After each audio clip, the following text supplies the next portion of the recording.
Guys, it's Reese from MGS Physiotherapy Monavale. I'm just here to give everyone a couple of tips on running, since everyone's spending a bit more time at home and they're probably trying to get away from the computer a little bit.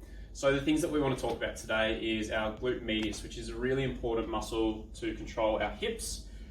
We usually say this is the forgotten core for runners, so this is particularly aimed at those people who are trying to run a bit more. So the glute medius is really important as it controls our pelvis, and when you're weak through your pelvis, you'll tend to drop down.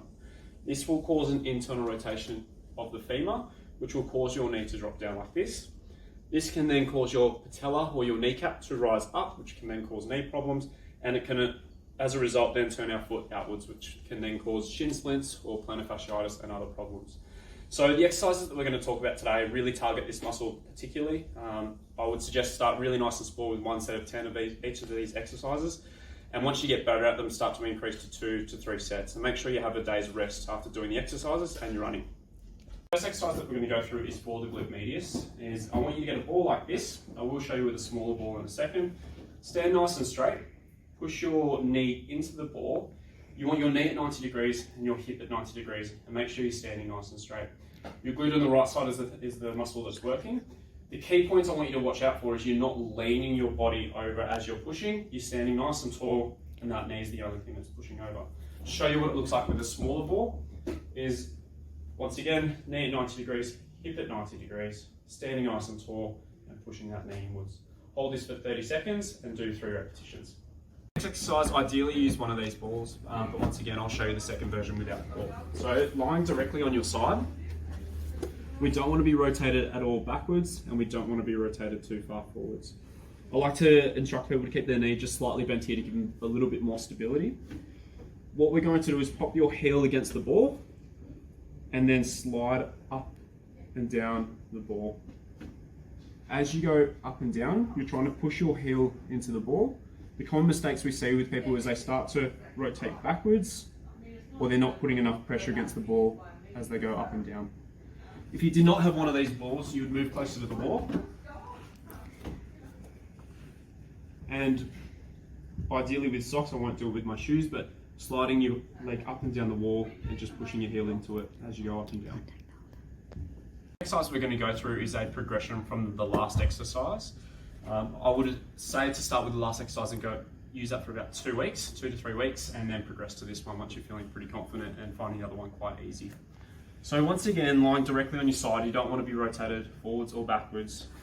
Other knee nice and bent to give you a bit more stability, and you're going to actually bridge up in the air. As you come up and down, you're going to slide that leg straight up and straight down.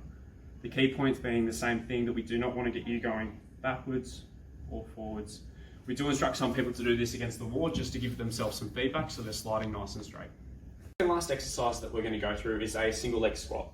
Ideally start with a step about this height. The higher you go, the harder it's going to be for you. You should have hopefully no knee pain when you're doing this. If you start to develop any knee pain, make sure you stop. The key points that we're going to go through is make sure your hips stay nice and level. So I instruct people to keep their hands on their hips. You'll feel 2 bony bits at the front, and you're trying to keep them level as you go down.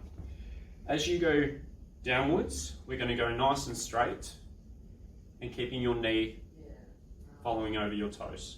It doesn't matter if your knee goes over your toes or before for this exercise.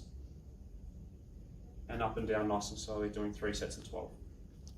The exercise we're going to go through is a step up, which is similar to a single leg squat, but we're trying to promote what we call a triple extension position, which is this position.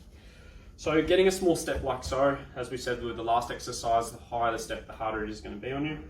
Pop your foot on the step, and as you come up, we're going to come into a running style position, making sure you promote 90 degrees at the knee, 90 degrees at the hip, and you're staying nice and strong through your core.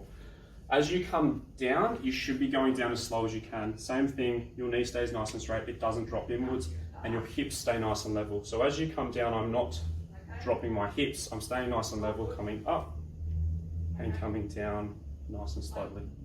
So there you have it, that is our glute series for runners. We'll be bringing you a couple more videos over the next couple of weeks while everyone's spending a bit more time at home. If you develop any pain, have any problems over the next couple of weeks, please let us know. We're still open and we're happy to do online consults as well.